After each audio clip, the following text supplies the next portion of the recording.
Dear brothers and sisters, in the first part of To Become a Dying Grain of Wheat, we looked at how Jesus became the grain of wheat that fell and died, and as a result bore much fruit.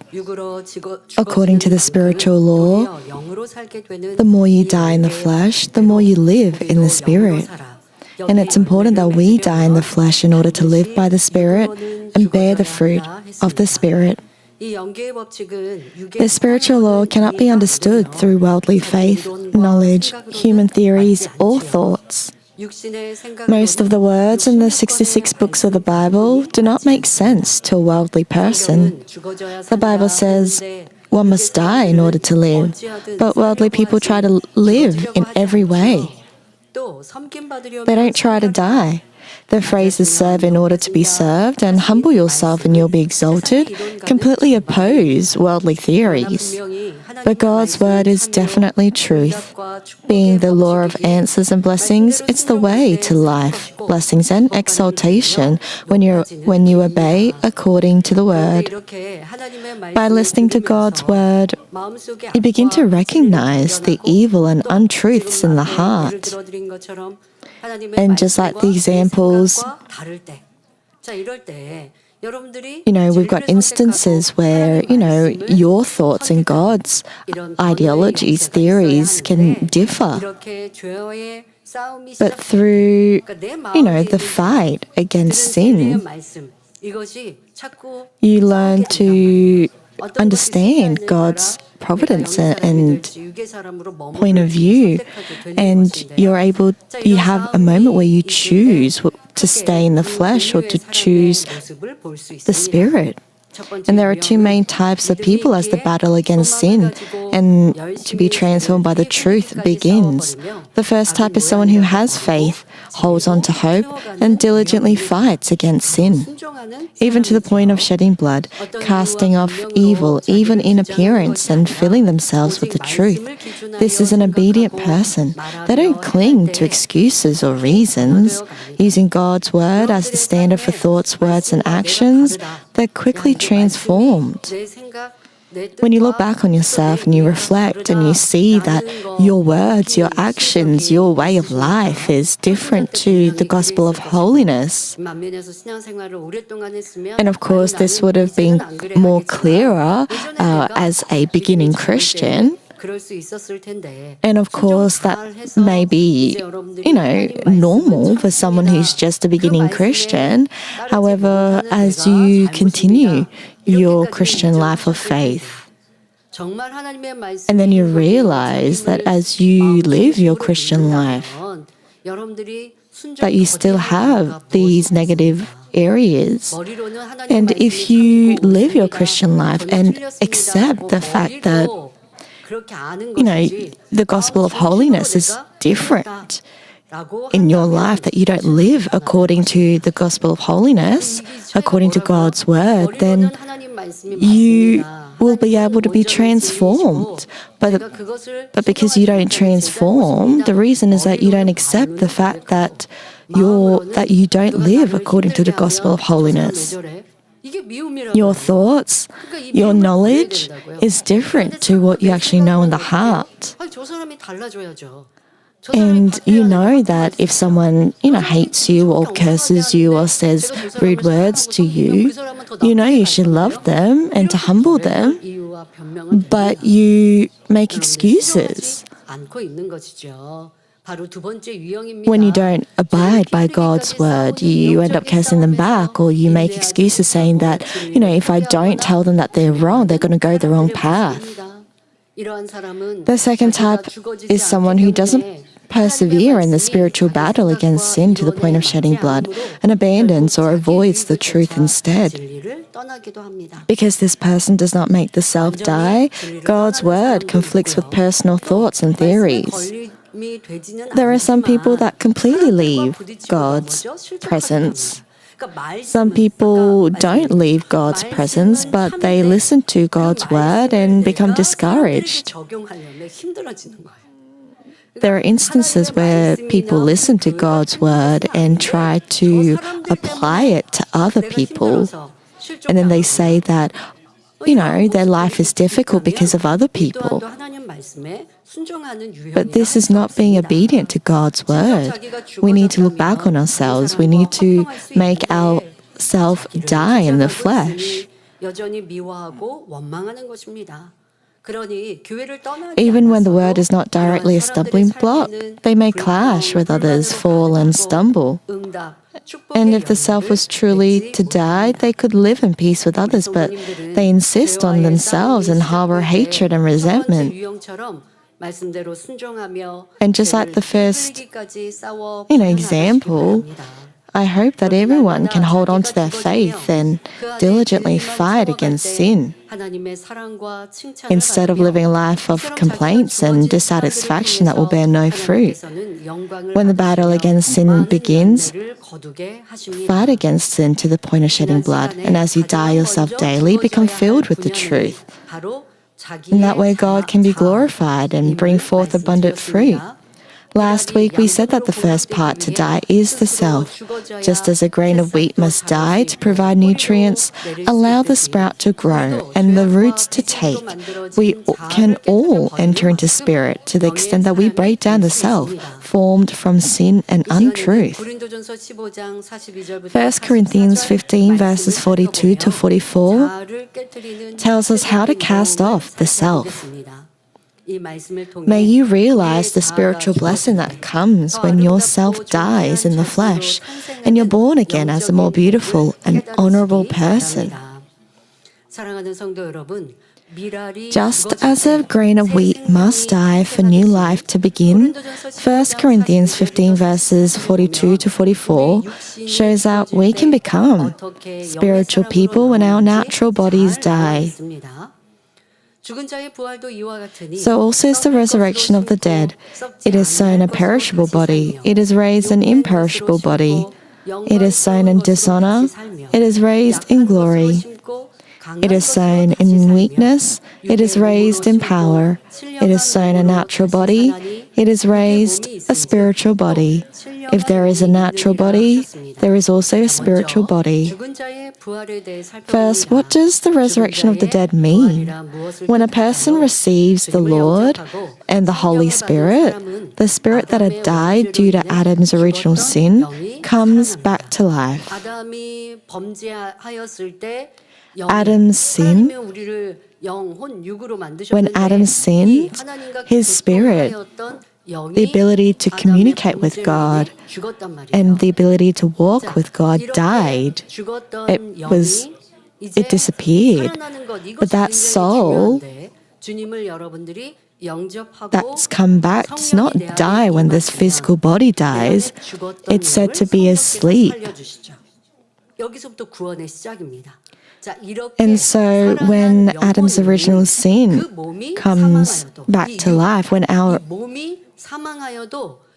soul begins to work and we put in the effort to abide by God's word, then it comes back. For example, with animals, they don't have a spirit.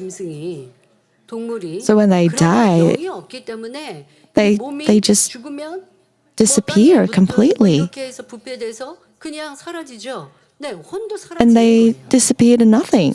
Same with their soul. It just dissipates.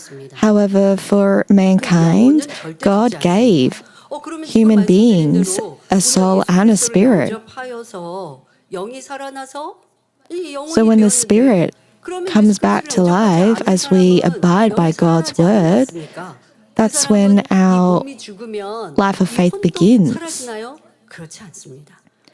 But the soul does not die. So even if you're not a Christian and your spirit doesn't come back to life, just because you physically die doesn't mean that soul also disappears.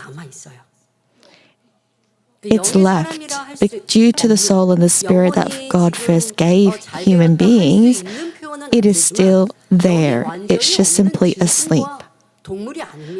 So human beings are completely different to animals who don't have a spirit. The soul which doesn't die is sent to Hades in heaven while the physical body is buried in the earth. 아니요 육의 사람이라 하겠지만 그러나 So even though 영은 분명 존재합니다. there are worldly people who do not believe in God and, don't 영은 have the 그냥 Spirit 모양대로 come back to 그대로 life, 잠들어 있는 것처럼 it's simply asleep. It doesn't mean that it's completely disappeared. It is dead, but it's said to be asleep. And once the physical body is buried in the earth, and the body stays on earth, and even though the physical body is dissipated, the spirit and the soul is still there, comes back and is sent to Hades in heaven. And when they receive judgment on Judgment Day, those who are not saved and do not accept Jesus Christ are sent to hell. But people who accept Jesus Christ and receive salvation enter heaven. And though the body of the dead returns to dust, the perishable body will be raised as a spiritual body. And those who received salvation, their physical bodies are buried in the earth, but it will be raised as a spiritual body when the Lord returns. But for those that enter heaven, for those that enter hell, are sent down to hell due to their unbelief, they receive torture and tribulations for all eternity. But for the people who are saved, they enter the upper heaven and they receive teachings and how to they are experiencing the life of heaven. They receive teachings and required to live in eternity in heaven. And on Judgment Day, they will receive the key to enter paradise or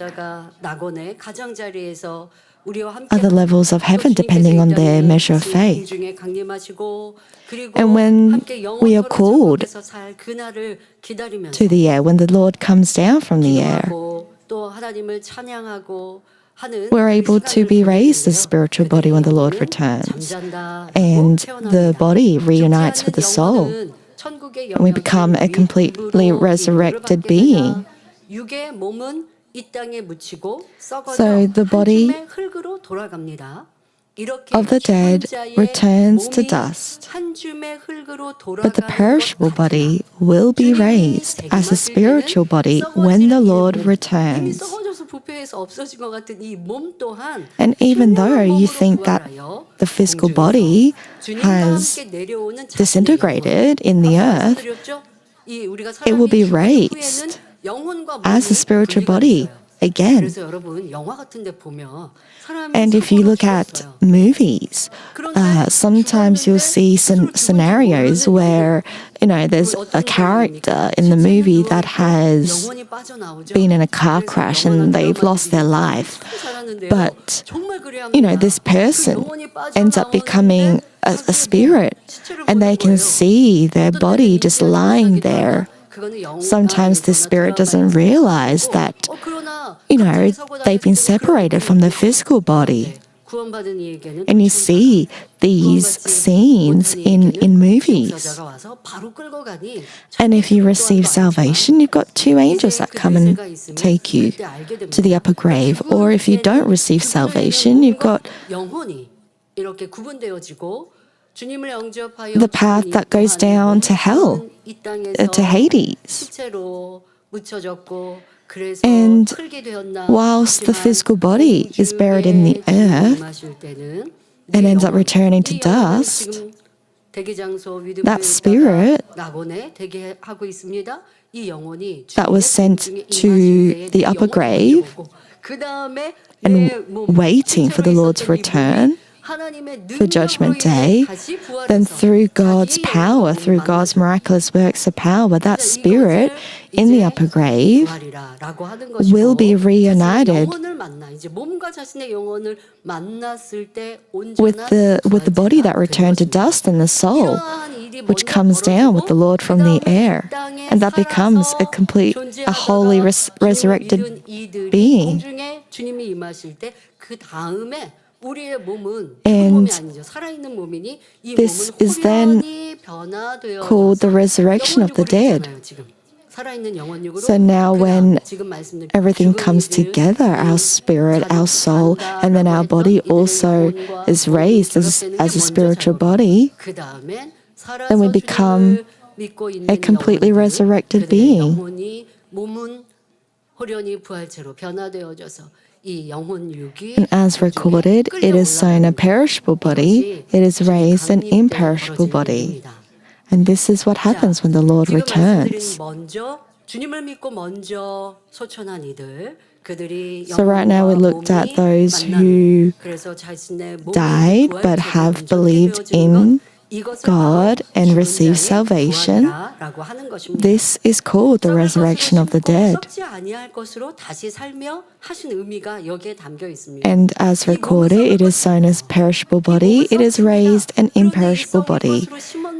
The physical body returns to dust and is perishable, but when it sows, it becomes and bears an imperishable body. And this is when it will be restored and raised as a spiritual body. This happens through faith. And we don't live for the physical bodies. We need to live for our spirit and soul so that our soul can be strengthened in the Lord. If our spirit is dead or asleep, then we cannot receive salvation.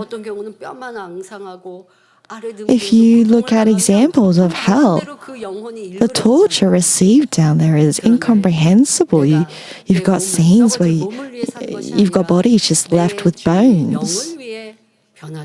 It's important to be transformed, not for your physical body, but for your soul, for your spirit to enter heaven.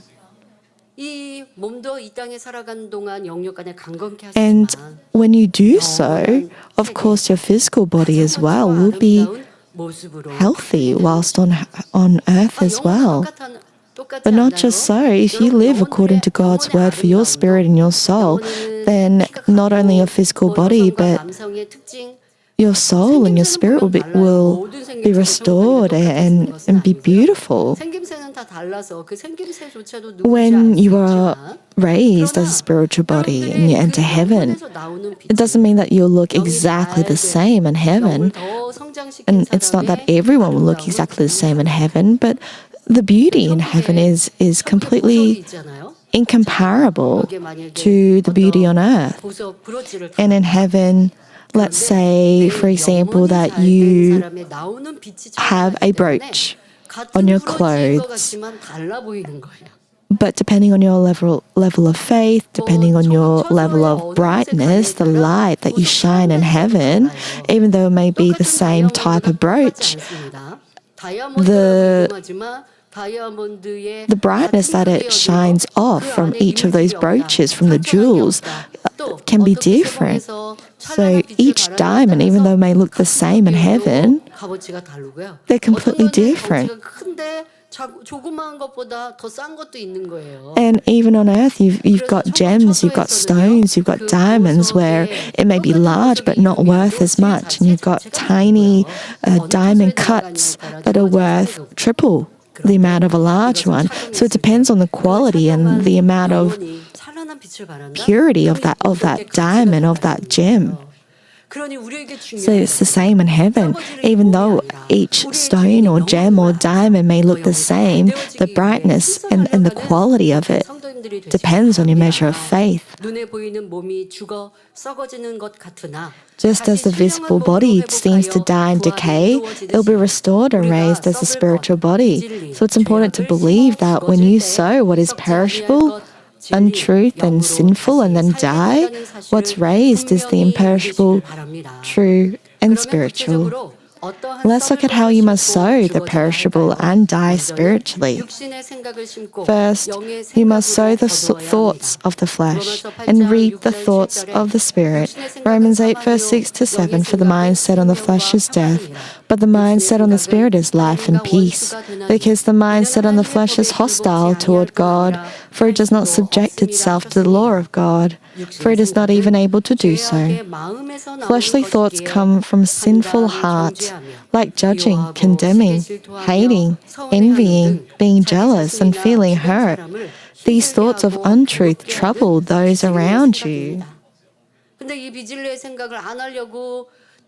if you try and not to have thoughts of untruth by thinking not to have thoughts of untruth doesn't mean that you don't have thoughts of untruth. You need to get rid of it from the root of your heart. And in order to do so, you need to be transformed. But the mindset on the Spirit with thoughts of truth like forgiveness and love is always joyful. It's unceasingly thankful with peace that doesn't fade. When looking at a person with faith, have you ever thought, how can they have no anger, worry, or anxiety after going through hardship? How can they remain at peace? They're at peace because they think according to God's word, no matter what they see, hear, or encounter. The mindset on the Spirit is established in truth, goodness, love, and faith, and so can always remain at peace. If, whatever your situation, environment, whether it's difficult, whether it's completely negative, if you have thoughts of the Spirit that completely believe and trust in God, then you can be at peace. If you're led by the Holy Spirit, if you set your mind on the Spirit, then you can have thoughts of the Spirit. You can pray and seek God's help without worry, even in the midst of hardships. With joy and thanksgiving, you can serve more diligently. When the mind is full of fleshly thoughts, hardships lead to worry, anxiety, irritation, complaints, and grumbling.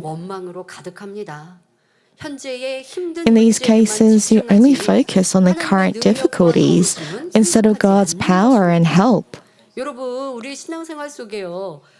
In your Christian life, you find anyone can search and want God when your life is at peace. When you're full of great things, when life goes according to plan, then anyone can really glorify God and search for God. But, when you have difficulties, when you have trials, that's when you need to search for God. And you need to say words of faith. Say, for example, if you've got a life-threatening disease, you've heard of all of those testimonies of healing from God, and you know that God has healed other people with similar diseases or perhaps the same diseases as you. So you need to say words of the Spirit. You need to have faith, spiritual faith, and say that God will also heal you as well. But if you only have worries and look at the present difficulties and have anxiety, then you cannot look towards God's power and help. If you tell someone in hardship to rejoice always and give thanks in everything, then God will help them. They may say that it's easy for you to speak that way, but if you face the same hardships, you wouldn't respond in the same manner. They may also argue that there's no condition in their life that allows them to rejoice or give thanks. The mindset on the flesh is different from the thoughts of God and does not follow the law of God. Instead, the fleshly thoughts is different from God. It differs. And if you continue to have these fleshly thoughts, you end up losing faith in God as well.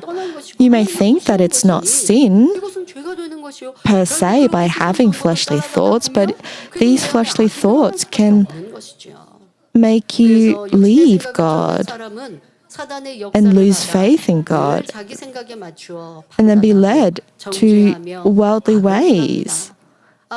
If you follow the flesh, you receive the works of Satan and constantly judge and condemn according to personal thoughts and practice evil. No matter how much the Word of God says, do not judge, do not grumble, you easily judge and condemn, so grace is lost and the fullness of prayer disappears. So what should you do? You must sow the perishable thoughts of the flesh so that it dies. This means casting aside the thoughts of the flesh and setting your mind on the Spirit, which is the imperishable truth. And you already know this. You know that you need to sow the thoughts of the flesh and bear the thoughts of the Spirit. So what do you need to do? Every moment, every day, you need to check back on yourself and check your emotions according to God's word and according to God's standards. You need to fervently pray. Let's say, you got angry or you had a bit of a temper, which is, these are emotions that worldly people have as well. And some people who are just naturally angry or have a lot of anger and temper in them just get angry by no apparent reason. But, I'd say that most of our church members get angry or have a bit of temper because of some certain reason, not for nothing.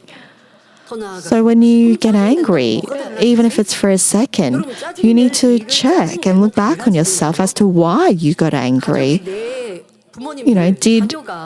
Does anything change when you get angry? Let's say, you're a mother and your family makes the house messy. Your children don't go and study. They just play and have fun and no one cleans up after themselves. If you get angry, does anything change? If you yell at them and scream at them, and you get angry all the time at your child who doesn't study or clean up after themselves, does any of that anger or yelling change your child? The child might end up studying a little bit and cleaning up after themselves, but the root of the problem doesn't get solved. And, as a mother, if you continue to get angry at your child, the child may follow through, but at the end of the day, all the child thinks of is that, my mother only gets angry all the time. And of course, I'm not saying you shouldn't, that you should leave your child alone if they don't study. I'm saying that you need to explain in truth and with wisdom as to why your child isn't studying or doing their chores or cleaning up after themselves. You need to have a talk with them, a serious talk, as if there are specific reasons as to why your child's having difficulties.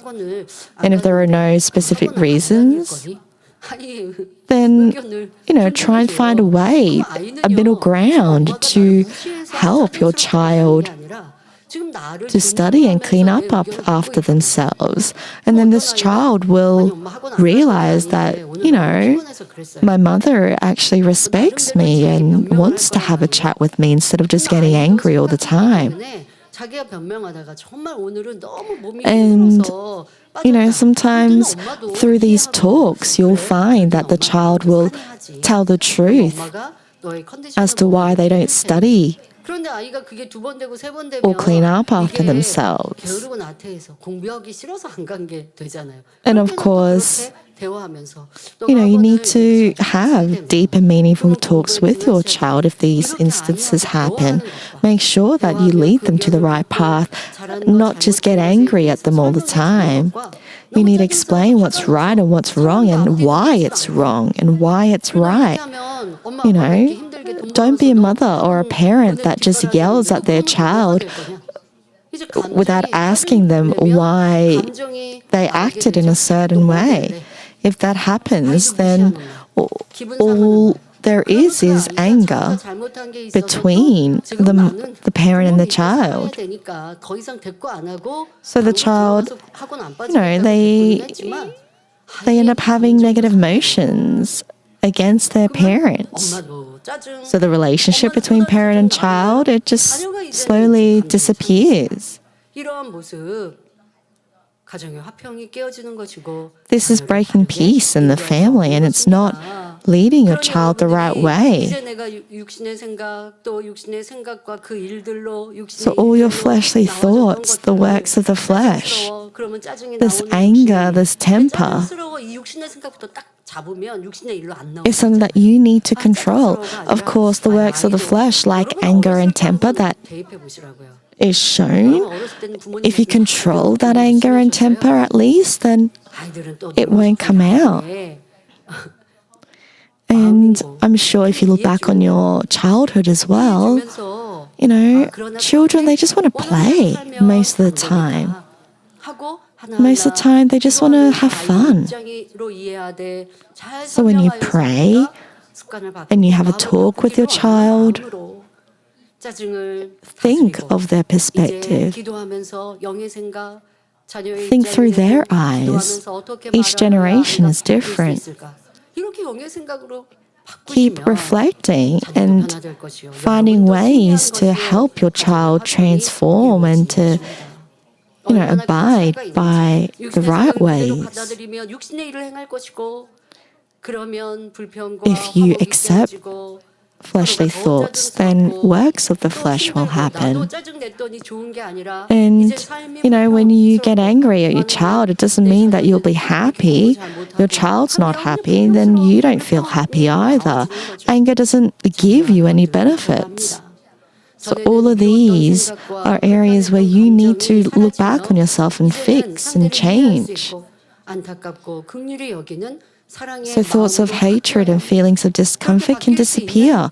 Your heart can change to love, be able to understand, feel compassion, look upon others with mercy. So when you sow fleshly thoughts, you can bear thoughts of the Spirit. Apostle Paul confessed to dying daily. When you break the thoughts of the flesh every day, that which is not of the truth are stripped away, and only the good and righteous thoughts of the Spirit remain. The more you cast off and put to death the thoughts of the flesh, the more you live with the imperishable and spiritual. Transforming the thoughts of the flesh into thoughts of the Spirit is sowing the perishable and reaping the imperishable. But, these days, it's, the generation has changed a lot. You've got people, you've got young children that just don't think. They're not able to think. They don't have the ability to think. Back in the day, you would at least think things through. But as, generation becomes more evil and wicked, and you've got technology, you've got AI that really does the thinking for you, so you don't really need to use your brain, then your actions, your words, all, your life it becomes, 예전에는 it doesn't, it just becomes very simple. 발달되지 않았어요. 그러다 보니까 누군가 내가 연인을 You just 만나면 act in a certain way without thinking it through. 공중 전화로 약속을 해야 되고 아니면 이번 약속을 마치면 You know, let's say let's say there was no technology of communication and you want to date. Then it's not, it's not easy to meet someone you're dating if there's no, form of communication like phones or emails. So what did people do back in the day? They would find ways to communicate with their loved ones. But nowadays, life is a lot easier with technology and AI. And people's ability to think, it doesn't get developed as much. It doesn't get used as much. So the ability to think almost stops and it stagnates. And, when this happens, you don't think your actions through and you don't realize your mistakes. And this is an area that we'll go more in depth in next time.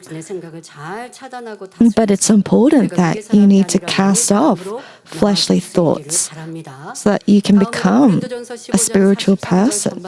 Next is 1 Corinthians 15 verse 43, the first part. It is sown in dishonor, it is raised in glory. Dishonor means shameful, disgraceful, and immoral. God created the first man, Adam, and granted him great authority and blessing.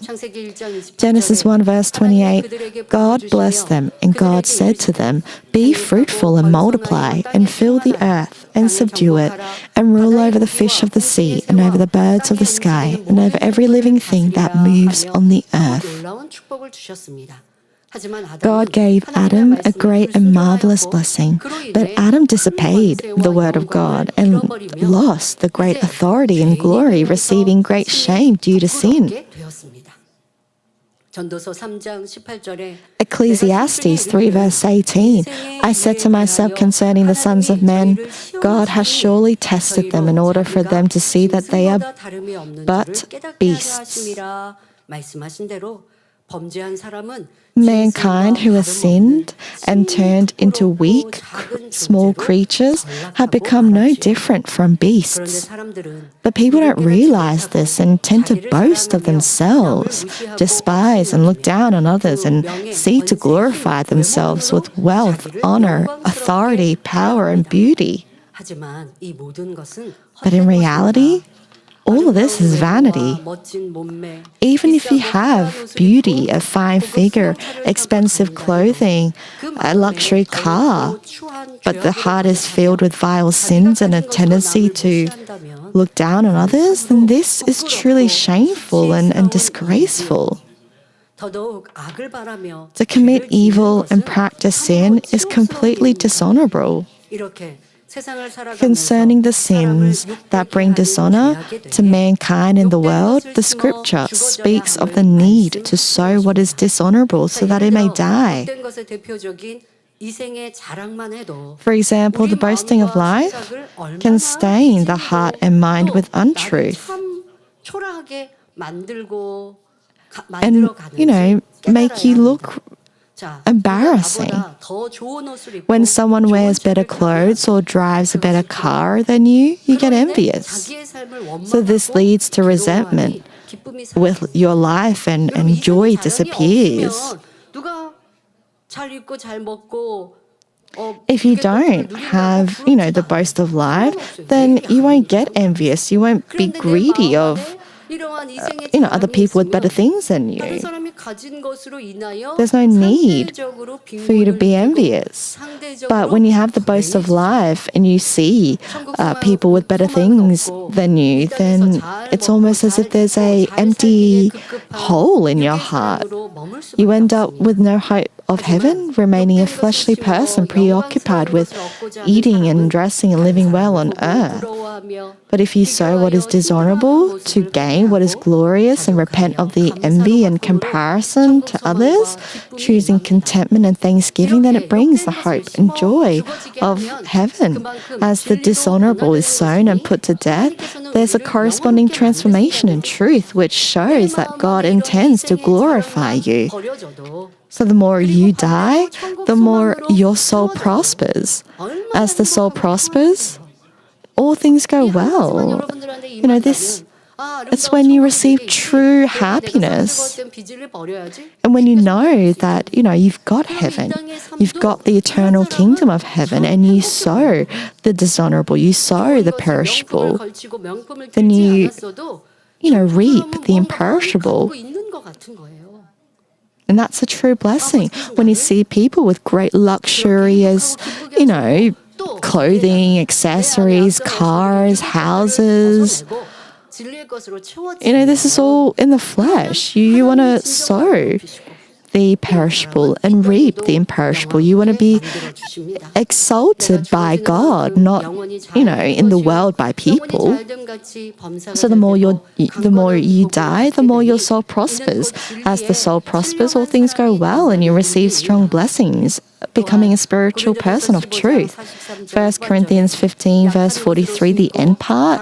It is sown in weakness, it is raised in power. Weakness refers to the human heart.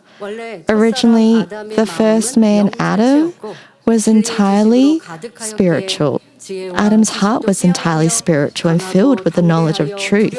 Adam was wise, knowledgeable, strong, courageous, and with nothing to fear. But after sinning, untruth and evil entered his heart, and Adam turned into a weak being as a servant of the enemy devil and Satan.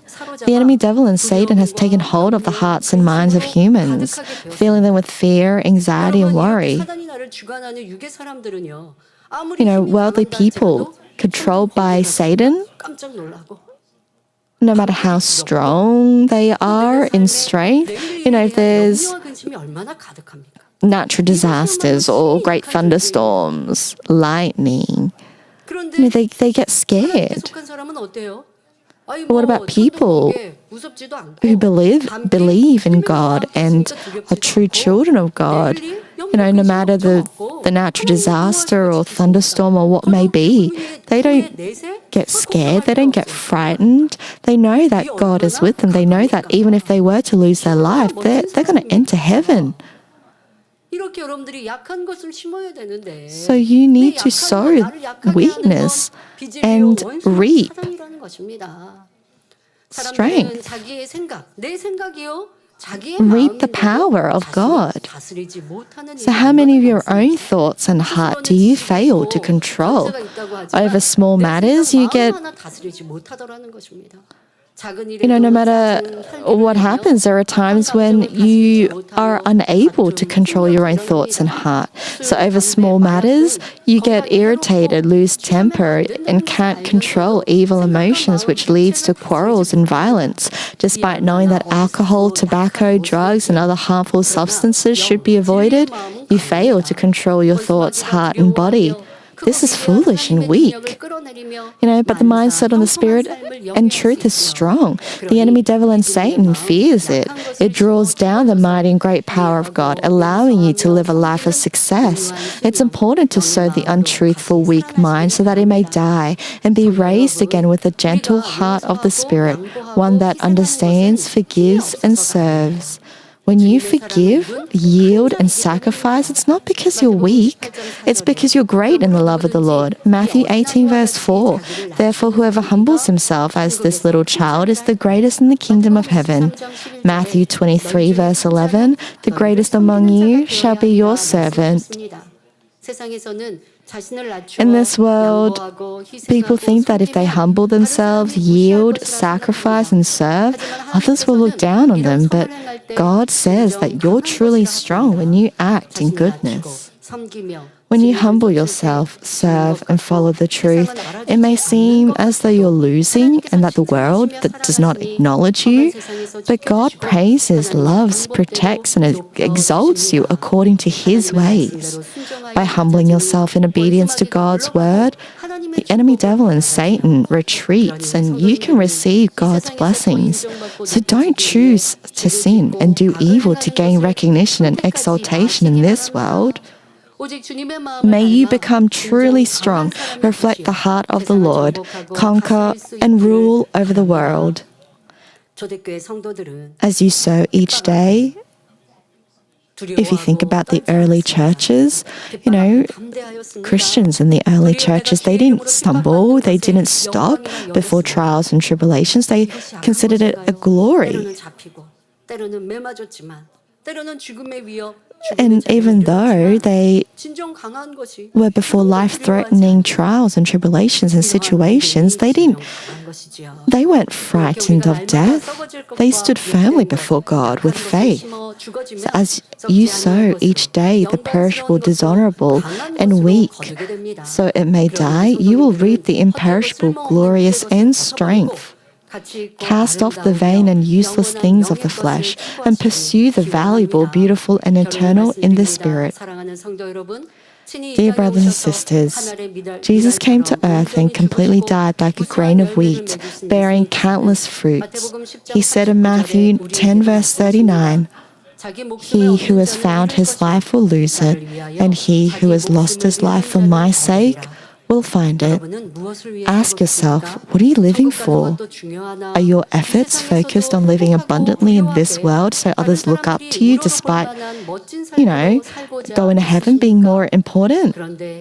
These desires can be fulfilled when you live according to the Word of God. God created mankind in His own image. If you simply recover the image of God that was lost, you can receive acknowledgement and praise even in this world. Since you become beloved children of God, who is the creator of the heavens and earth, what could you possibly envy or lack? May you have hope in becoming true children who live according to God's will. I pray in the name of the Lord that you'll all become great in this world and in the eternal kingdom of heaven, glorifying God to the fullest. I will now pray for the sick. Place your hands on areas where you require healing and answers.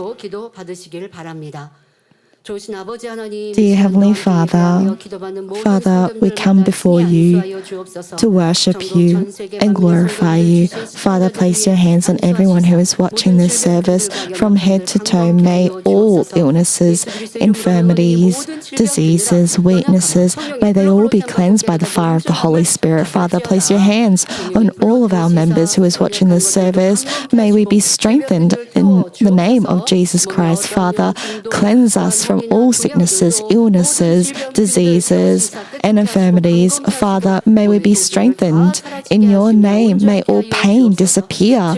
May our soul prosper and all go well. Father, especially through the Divine Healing meeting that was on Friday, may we come forth before you with stronger faith, with greater faith. Father, may our students study well and make good friends in the Lord. Father, protect us and answer our heart's desires. Protect our workplaces and our families. And Father, please watch over all of our branch churches so that our lives may be at peace. Father, with your blazing eyes, be with us for the following week. In the name of our Lord Jesus Christ, I pray. Amen.